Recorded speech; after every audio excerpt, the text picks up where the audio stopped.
an independent editorial analysis of Japan's defense posture and security policy. Visual comparisons of naval power are often deceptive. When placing the Izumo class alongside the Type 003 Fujian, the disparity in physical displacement is immediately apparent. Yet, focusing solely on hull size obscures a far more critical competition taking place beneath the surface. It is not merely a clash of engineering scales, it is a friction between two incompatible operational philosophies. One prioritized for visual deterrence and mass, the other optimized for integration and denial.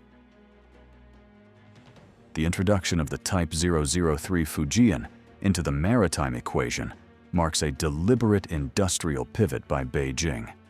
It moves away from ski jump designs derived from Soviet legacy platforms. It moves toward a design philosophy that mirrors the supercarrier capabilities of the United States Navy. The adoption of an electromagnetic aircraft launch system represents a significant technological leap. It is intended to overcome the payload and range limitations inherent to the Liaoning and Shandong. From an operational standpoint, this transition is not merely about launching aircraft. It involves a fundamental restructuring of the carrier air wing. The electromagnetic catapult theoretically allows for the deployment of heavier support assets, specifically fixed-wing airborne early warning and control aircraft like the KJ-600. These assets are essential for managing complex air operations beyond the range of land-based radar. This capability suggests an intent to operate in deep blue waters, where the carrier strike group must function as an autonomous sovereign ecosystem, independent of shore-based support. However, this ambition introduces substantial engineering and logistical trade-offs. The decision to retain conventional propulsion for a vessel of approximately 80,000 tons places immense strain on energy generation. Sustaining both high-speed transit and the massive electrical load of the launch systems creates a distinct operational bottleneck. This potentially limits the sortie generation rate during sustained high-intensity combat, particularly when compared to nuclear-powered counterparts. Conversely, the Japanese approach to carrier aviation reflects a strategy of adaptation, optimization within strict political and geographical boundaries.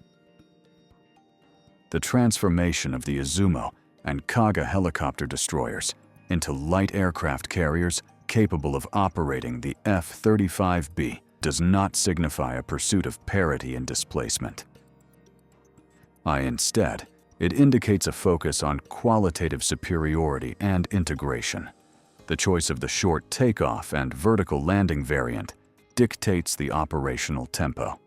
It accepts a smaller combat radius and payload in exchange for operational flexibility.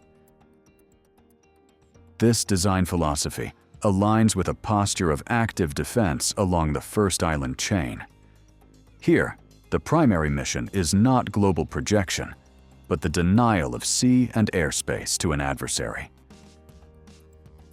The proximity of the Japanese archipelago allows these vessels to operate under the protective umbrella of land-based assets, mitigating the disadvantages of a smaller air wing. A critical differentiator in this systemic comparison lies in the integration of fifth-generation sensor fusion. See, the value of the Kaga in a modern naval engagement is not defined solely by the number of munitions its aircraft can deliver. Rather, it is defined by the volume of data its air wing can process and distribute. The F-35B functions as a forward-deployed sensor node. It absorbs electronic emission and targeting data to share with the broader fleet, including Aegis-equipped destroyers and land-based missile batteries. This network-centric capability allows the Japan Maritime Self-Defense Force to leverage the carrier as a force multiplier for the entire defensive architecture. In contrast, while the Type 003 Fujian offers a platform for greater mass, the maturity of the integration between its air wing and the broader naval data link architecture remains an unproven variable. For the efficacy of a carrier strike group is determined less by the hull and more by the institutional proficiency in coordinating subsurface, surface, and aerial domains simultaneously. A proficiency that requires decades of accumulated institutional knowledge to perfect. Furthermore, the alliance dimension provides a structural advantage to the Japanese program that is absent from the Chinese counterpart. The modification of the Izumo class is designed with the explicit technical capacity to cross-deck with the United States Marine Corps.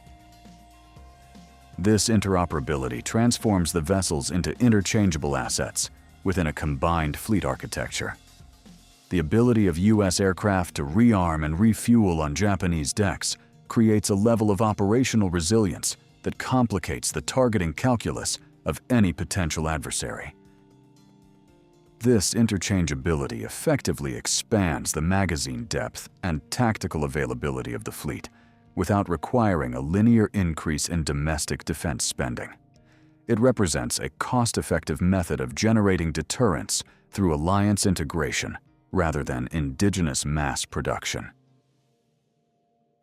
The industrial base supporting these programs also highlights a divergence in long-term sustainability.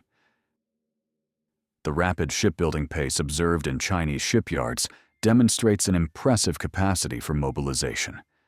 Yet, it also implies a strategy of learning by doing. This approach risks embedding latent design flaws across a large number of hulls before they can be rectified. The Japanese procurement cycle, characteristically more conservative and methodical, prioritizes the reliability of complex systems. This reduces the risk of catastrophic program failure, but limits the speed at which the force structure can expand. Ultimately, the juxtaposition of the massive Type 003 against the compact, converted Izumo class serves as a physical manifestation of two competing maritime strategies. One prioritizes the prestige and raw power projection capabilities associated with supercarriers. The other prioritizes tactical fluidity, high-end technological integration, and alliance cohesion to secure a specific maritime periphery. The effectiveness of the Japanese strategy relies on the assumption that superior situational awareness can offset a numerical disadvantage. This creates a complex security dilemma. The metric of success is not which vessel is larger, but which system can maintain cohesion and decision-making superiority under the stress of modern naval combat.